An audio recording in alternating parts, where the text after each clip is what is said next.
বাংলার স্কুলগুলোতে যারা ভবিষ্যৎ গড়ার শিক্ষা দিতেন আজ তারাই ভবিষ্যতের দিশা খুঁজছেন। দুর্নীতির কালো ছায়ায় যেদিন 26,000 শিক্ষক ও অশিক্ষক কর্মচারীর চাকরি বাতিল হয়, সেদিন থেকে শুরু হয় এক নির্মম মানসিক যাত্রা। চাকরি হারানো, আদালতে দৌড়ঝাঁপ আর নিজের যোগ্যতা আবারও প্রমাণ করার চাপ। আজ সেই লড়াই আবার নতুন মোড় নিয়েছে। পশ্চিমবঙ্গের স্কুল সার্ভিস কমিশনের নিয়োগ প্রক্রিয়ায় আবার দেখা দিল নতুন বিতর্ক। 26,000 চাকরি বাতিলের পর সুপ্রিম কোর্টের নির্দেশে অনুষ্ঠিত হয়েছিল নতুন করে শিক্ষক নিয়োগের পরীক্ষা।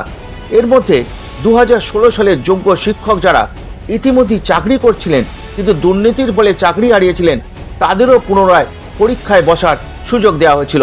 সেই বহু প্রতীক্ষিত তালিকায় এখন তীব্র ক্ষোভের কারণ। স্কুল সার্ভিস কমিশনের নতুন পরীক্ষায় সফল প্রার্থীদের ইন্টারভিউ তালিকা প্রকাশিত হয়েছে। 20,000 সফল প্রার্থীকে ইন্টারভিউয়ে ডাকা হয়েছে। নিয়োগ হবে 12,514 জন।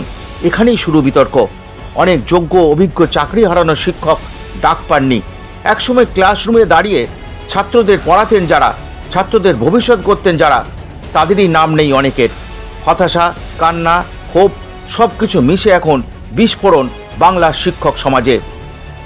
আজকের SLST 2 2025 একাদশ দ্বাদশ শ্রেণীতে কারা কারা ইন্টারভিউতে ডাক পেলেন সেই তালিকা প্রকাশিত হয়েছে।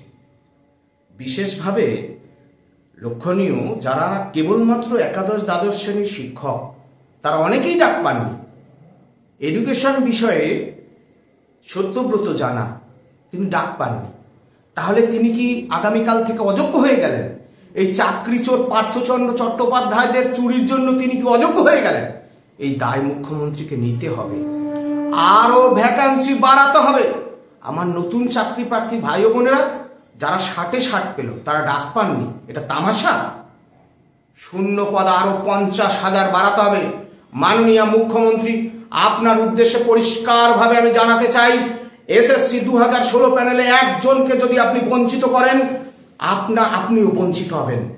আমরা খোলাখুলি লড়াইয়ের জন্য আপনাকে আমরা চ্যালেঞ্জ ছুড়ে দিলাম। আমরা রাস্তার লড়াইয়ের জন্য খুব শীঘ্রই নামছি।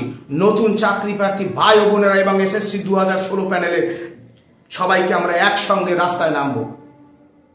আপনার চাকরি চুরির দায় কেন সত্যব্রত জানাদের ভুগতে হবে? কেন ভুগতে হবে? প্রত্যেক যোগ্য চাকরি কিভাবে ফেরাবেন আপনার ব্যাপার।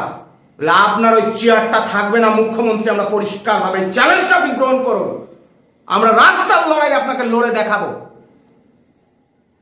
দুর্নীতি করেছে আপনার নেতা মন্ত্রীরা, আর পরীক্ষায় বসিয়ে এখন চাকরি করার একটা ফন্দি এঁটেছেন। আমরা লড়ে দেখাবো। আমরা এই বাংলার ছেড়ে আমরা লড়ে দেখাবো মুখ্যমন্ত্রী।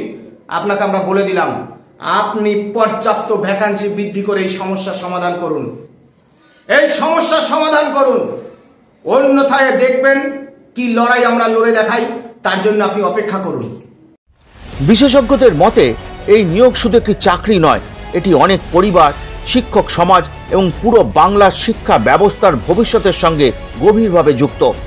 দুর্নীতির কারণে চাকরি হারানো মানুষের উপর আবারও মানসিক চাপ তৈরি হওয়া, এটি শুধু প্রশাসনিক ব্যর্থতা নয়, এটি মানবিক ব্যর্থতা। এরপর সরকারের উপর আস্থা রাখতে পারছেন না মানুষ।